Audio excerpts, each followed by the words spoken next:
Masechet Zevaḥim Daf Pei Vav Nu Mishnah Ve'elu im alu yerdu Besar kodshe kodashim Ubsar kodashim kalim Umotar ha'omer Ushte halechem Velechem hapanim Ushyare menachot Ve'haketoret. In the previous Mishnayot, we saw various cases where there is something that is invalid and you should not put it on the Mizbeach lechatechila, but b'diavad, if you put it there, then you should leave it there. That was talking about items that are supposed to be generally burnt on the Mizbeach, but that the Korban became pasul in some way.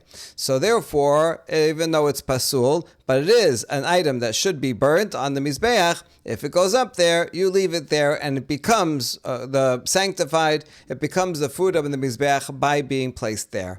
However, the items in this list now are different. These, even if they are placed up there, you should bring them down. They should not have been placed up there in the first place, and you bring them down. And the reason here is because these are not items that should ever be burnt on the Mizbeach at all.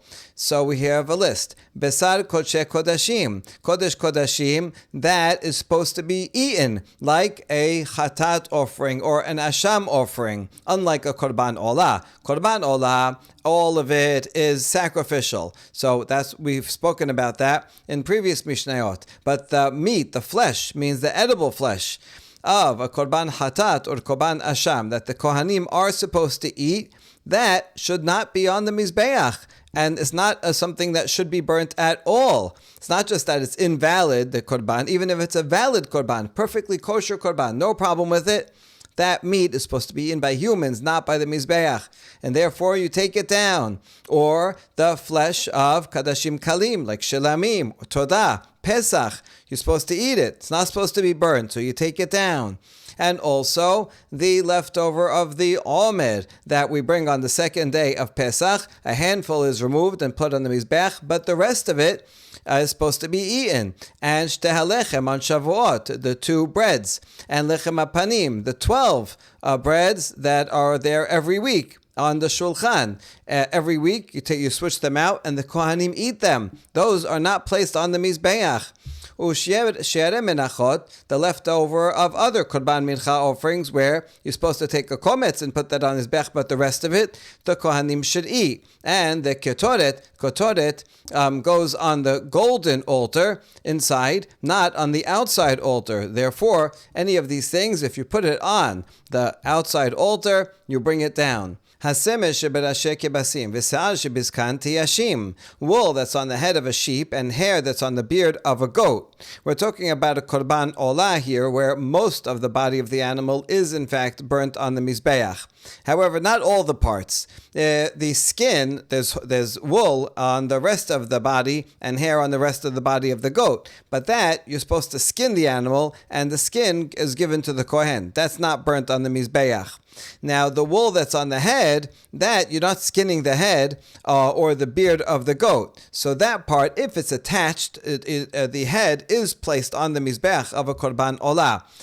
So if it's attached, then you put it on with the wool. But we're talking about if the wool is separated from the head, or the hair is separated from the beard of the goat, then that is not burnt on its own. And if you put it up there, then you have to take it down. That's the interpretation of these cases according to Rashi, that if you put it up, you take it down. But actually it doesn't say explicitly they take it down, it just says lo ya'alu, you should not put it up there. And according to Tosafot, well, you shouldn't put it up there, but if you do, then you leave it up. Okay, so there's a machloket about what to do with these things. In any case, that's these 2 items that aren't supposed to be burned if they're detached. And furthermore, the bones and tendons and horns and hooves, all these things, you can put them up, as it says, Ve'iktir kohen et hakol, that the kohen is going to burn all of these things, the whole animal, on the Mizbeach. It says that regarding a korban olah. However, if they have been separated, then you do not put them up. As another pasuk says, V'asita olotecha habasar v'hadam. You make your burnt offerings, this is a korban olah, but it says only the flesh and the blood is placed up there, but these other items are not flesh and blood. This is wool and hair and bones and tendons, horns and hooves is not flesh and hooves, so you don't put it up there. So how can you reconcile these two pasukim? One pasuk in Vayikra says, burn everything. Another pasuk says, only burn the flesh and the blood. And so the way we're going to reconcile it, as the Gemara is going to explain further, is that it depends. If these items, the hair and the hooves and the horns and all that, are attached to the flesh that you're going to burn, okay, then it goes along with it and you burn the whole thing. That's hakol. But if they were detached, then you do not put them up there. תנור רבנן, והקטיר הכהן את הכל המזבחה, לרבות העצמות והגידים והקרניים והטלפיים. יכול אפילו פרשו, תלמוד לומר, ועשית עלותיך הבשר והדם. The Mishnah does not explain how to reconcile these pesukim very well, but the Baraita fills it in and quotes the pasuk in Vayikra that says, and the Kohen will make the whole thing smoke on the altar. And that seems to be very inclusive. And that would include the bones and the tendons and the horns and the hooves. Now, is that true? Even if they were separated, you cut them off and they're on their own, still you would put them up on the Mizbeach? No, because the other pasuk says, you'll make your olot, only the flesh and the blood, only those things. So what does that mean? I basar vadam yachol yachlos gidin v'asamot v'yaleh basar legabeh hamizbeach. So if you say only flesh and blood, then does that mean that you should remove the tendons and the bones from an offering and only put the meat on it? You have a whole, a section of the animal that has bones in it and tendons. You have to now pick out all those things in order to place it on the mizbeach.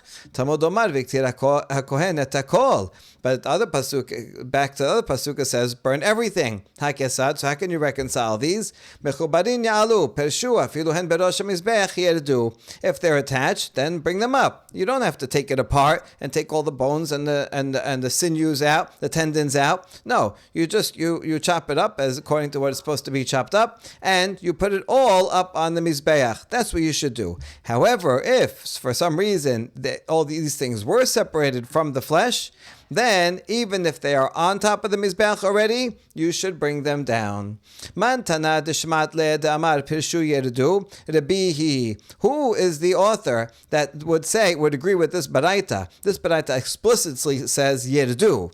Our Mishnah said lo ya'alu. So it's not clear if our Mishnah agrees with this Baraita or not. That's ambiguous. Machloket Rashi and Tosafot. But here, the Baraita definitely says you take them down. So who is the opinion that says that if they are separated from the flesh, you bring them down? Rebihi, it's Rabbi Yehuda Nasi, as we see in this Baraita. Rabbi is going to come down here. But we have the first Tanakama. Detanya, Viktira Kohen Atakol HaMizbech, Al Rabot Asmot Vagidim V'Kanamayim Telafayim V'Afilu Pershu. On the one hand, the pasuk says that the Kohen shall put everything. The whole serves to include bones and tendons, horns and hooves. And even if they're separate from the flesh, sounds like you put everything, no matter what. Well, then what does the other pasuk mean when it says that you should only put the flesh and the blood?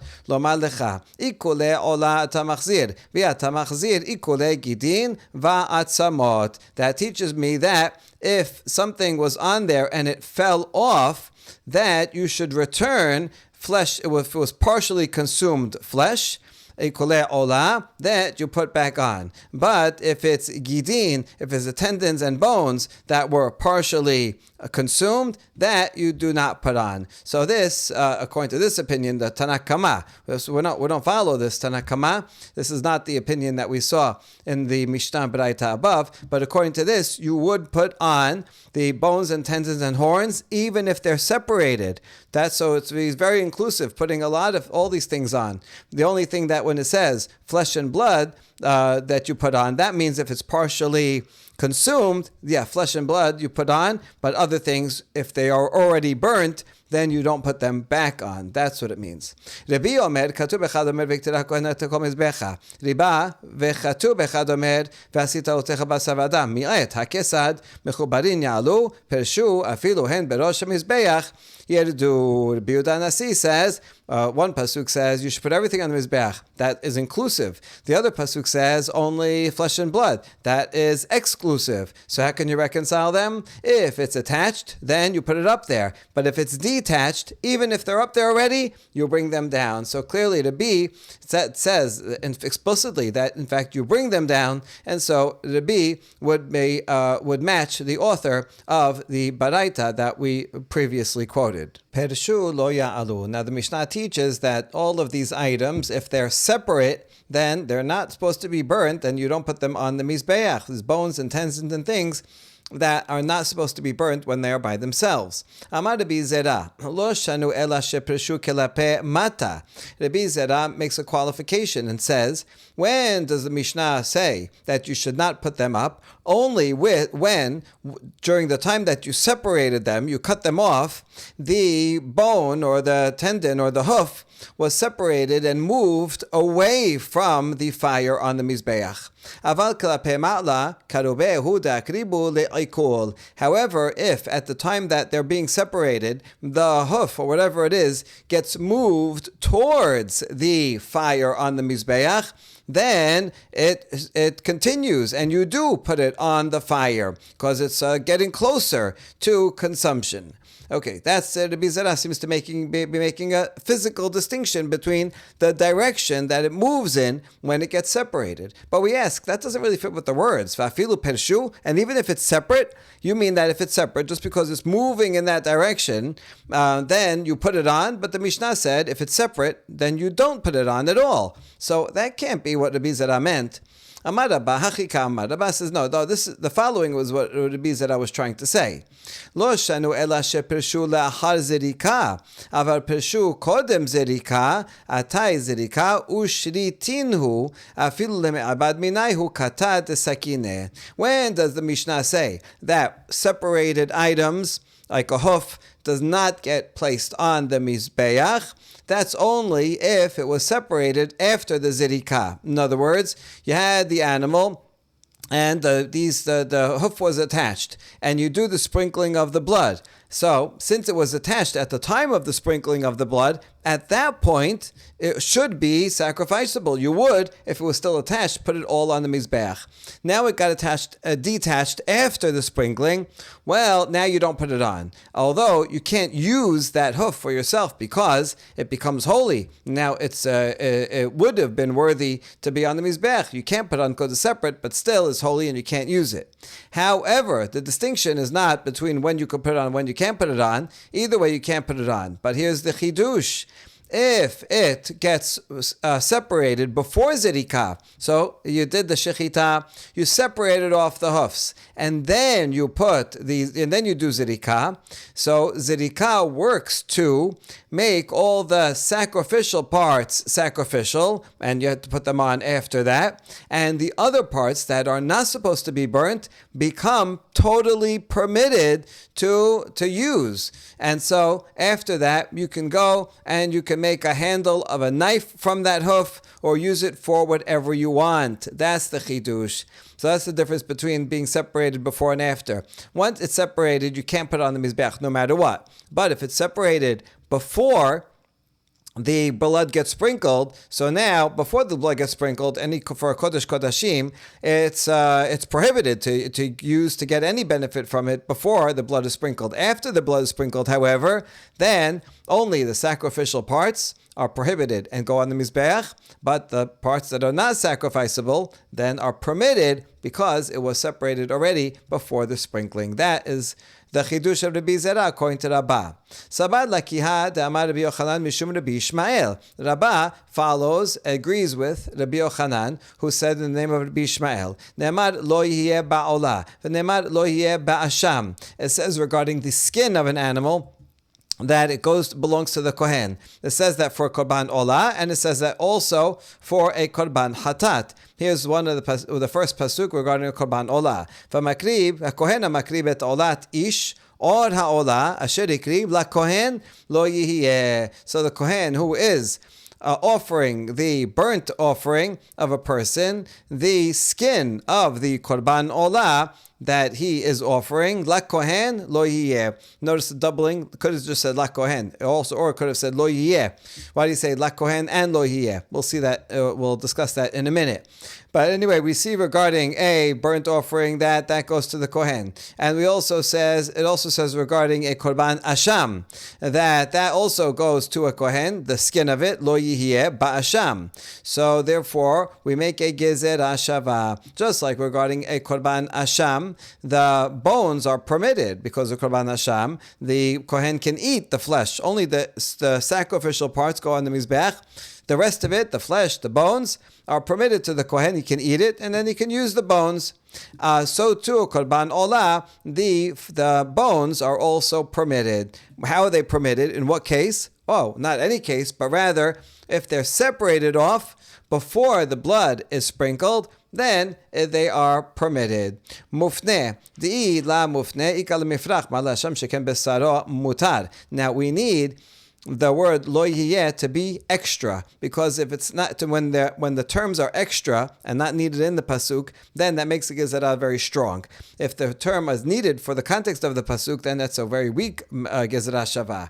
If it's a weak gezerah shava, then you can argue against it. So if it was not mufne, not free, not an extra term, then we can argue back and say, wait a second, asham you can't compare it to an olah, because asham, the flesh is permitted for the kohanim to eat. Can't compare that to an olah, where all the flesh is prohibited for a kohen to eat.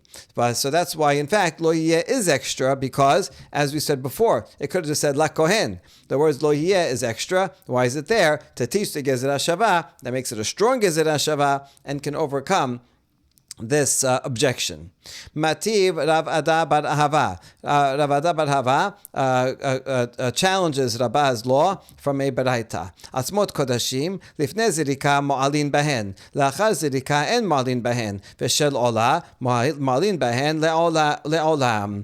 Regarding the bones of kodashim, meaning korban asham, korban hatat, if these bones are separated before the blood is sprinkled, all these bones, not if they're separated, all these bones before the sprinkling of the blood, one would commit me'ilah, because this is Kodesh Kodashim. Kodesh Kodashim, the whole body of the animal is already consecrated, holy from the time that it's consecrated, and one would commit me'ilah for using that animal from that time all the way until the blood is sprinkled. All the parts of the body are me'ilah. However, after the blood is sprinkled, then only the sacrificial parts remain holy, and the rest of it, and ma'alin bahem, then there's no me'ilah. Good, that makes sense. Here's the difficulty.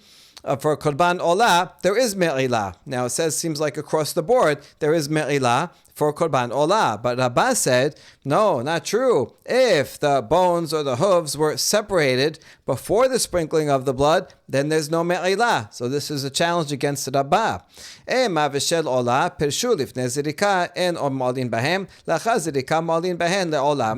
if you explain the Braita in accordance with Rabbah, it just said ma'alin bahem le'olam. That's just a general category, but actually you have to add a finer distinction. For an olah, it depends. If it was separated before zirika, there's no me'ilah. If it's after zirika, then ma'alin bahen le'olam. So you have to add in a few words between olah and ma'alin so that you add this condition. Ufeliga de Rabbi Elazar, de Amar Rabbi Elazar, Pershu lifnei zirika ma'alin bahem, lacha zirika lo nehenin velo ma'alin. The opinion of Rabbah and this Baraita and all the opinions we have said here that agree with Rabbah are in disagreement with Rabbi Elazar, because Rabbi Elazar said, if the bones and tendons and stuff were separated before zirika, then there is me'ilah. That we agreed with. And if it's after zirika, lo nehenin velo ma'alin. Although there's no me'ilah, lechatechila, you're not allowed to use it. So Rabbi Elazar is more stringent and says still you're not allowed to use it at all. But Rabbah said if it's separated before zirika, then you could use it for whatever you want. You can even make a knife handle out of it. Next Mishnah, vecholan shepak'u me'al gabeh hamizbeach lo yachzir. Now we're going back to the limbs from the previous Mishnah, those that generally are consumable by the Mizbeach, but they became invalid in some way, and therefore you should not put them up lechatechila, but if you put them up, then don't take them down. Regarding all those items, if they are dislodged and fall off the Mizbeach, don't put them back on. And so to an ember, a coal that popped off, maybe from the heat of the fire, it flies off, and it falls off the mizbeach, do not put it back on. Evarim shepak'u me'al gabei hamizbeach kodem chasod yachzir, u'ma'alin bahen la'achar chasod lo yachzir, ve'en ma'alin bahem. Now, proper evarim that were supposed to be there in the first place, they're fit to be there, and they fell off the mizbeach. Again, from the heat, they might fly off. If it's before midnight, put them back on. And those are still prohibited, though you can't get any benefit from it. If you get benefit from it, it will be me'ilah, as they are from beforehand, from the time that from the when they're consecrated. If it's a kodesh kodashim, or if it's kodashim kalim from when you sprinkle the blood, then all the parts that are supposed to be on the mizbeach are kodesh kodashim, and you commit me'ilah against them. And so, if it's not before chatzot, the idea is it's not yet burnt totally, so you still commit me'ilah. Whereas after chatzot, then if they fall off, then don't put them back on. And there's no me'ilah. They're already pretty burnt. And so you don't have to put them back on. If they're already on, you'd leave them there. You could leave them there. They could burn the whole night, then burn till they're ashes. But if it fell off after chasot, then you don't put them back on. Just like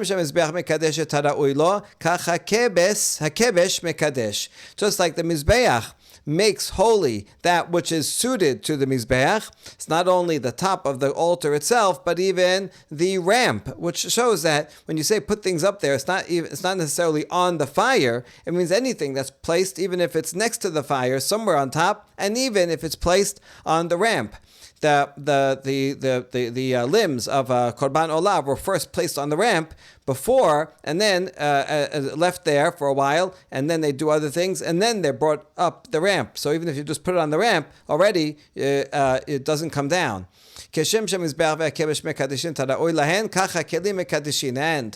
like the altar on top and the ramp make holy that which is fit for it, even if it becomes invalid, so too service vessels, if you put something in a service vessel, also that makes it holy. Now we're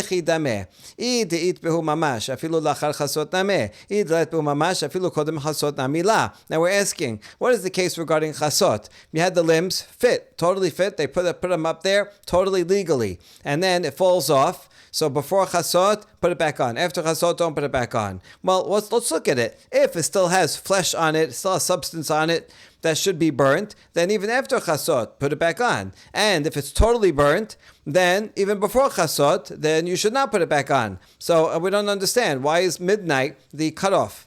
La sericha.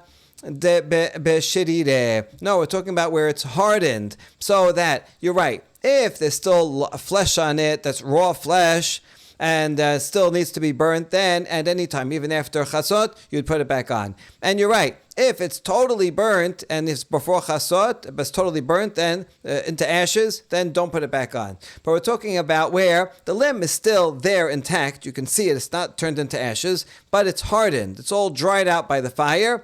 So there's no live raw flesh on it. In that case, we go before chatzot and after chatzot. Before chatzot, put it back on. It's still whole. But after chatzot, it's all hardened. There's no fresh meat on it, and there it's all dried out, and therefore don't put it back on. What's the source? Amarav katuv echad omer kol halayla v'iktir, v'katuv echad omer kol halayla v'herim. Rav says there's two pesukim that contradict each other. One pasuk says all night you should burn. That means all night, keep putting it on, burn it. And the other pasuk says, all night, herim, you remove the ashes. Means that it's done burning, and now you can clean off the ashes. Now the pasukim this is not exact quotes of pasukim, but rather paraphrase of pasukim. But either way, how do we reconcile these? Halekehu chasiol haktara v'chasiol laharama. We'll divide the night, we'll give each pasuk half. Half of the night, haktara. You keep burning things, and even if it's something hardened, put it back on and keep burning it. But the other half of the night, now that's it. Anything that is already pretty much burnt, even if it's not ashes, now it's already time to clean it off. And so, if it falls off, we don't put it back on. Mativ Rav Kahana. Rav Kahana has a challenge against Rav. Bechol yom torem et hamizbeach mikirot hageber o samuch lo milefanav o me'acharav. B'yom kippurim b'chasot bargalim be'ashmoret ha'rishona. A Mishnah in Masechet Yoma teaches that every day, the Kohen, the first thing that the Kohen would do in the morning, even early before the morning, would be that he would remove some ashes from the altar and put it on the side of the ramp. Now, what time does he do it? What does he do it? On a regular day, he does it from the time of the rooster's crow, more or less, a little bit before, a little bit after. It doesn't have to be exactly when the rooster crows. That's on a general day. That's like the beginning. That's you're starting off the day. On Yom Kippur, where the Kohen Gadol has a lot to do, he has to do everything himself on Yom Kippur. And he also is staying up all night anyway. So we want to space things out so he has a rest and he has time to do everything. And on Yom Kippur, he does the Terumat HaDeshen at midnight. Now on holidays, you have lots of people coming in from all over, and they're bringing their korbanot, and we have a lot to do that day. And already the place is full by the morning. So we go all the way to the first watch, which is after 4 hours, a third of the night, and do Terumat HaDeshen then. Okay, that's the Mishnah. Here's the question. Rav, if you think that midnight is the cutoff time from the Torah, because that's what you said, there's two Pesukim that contradict each other, we give half to this and half to that.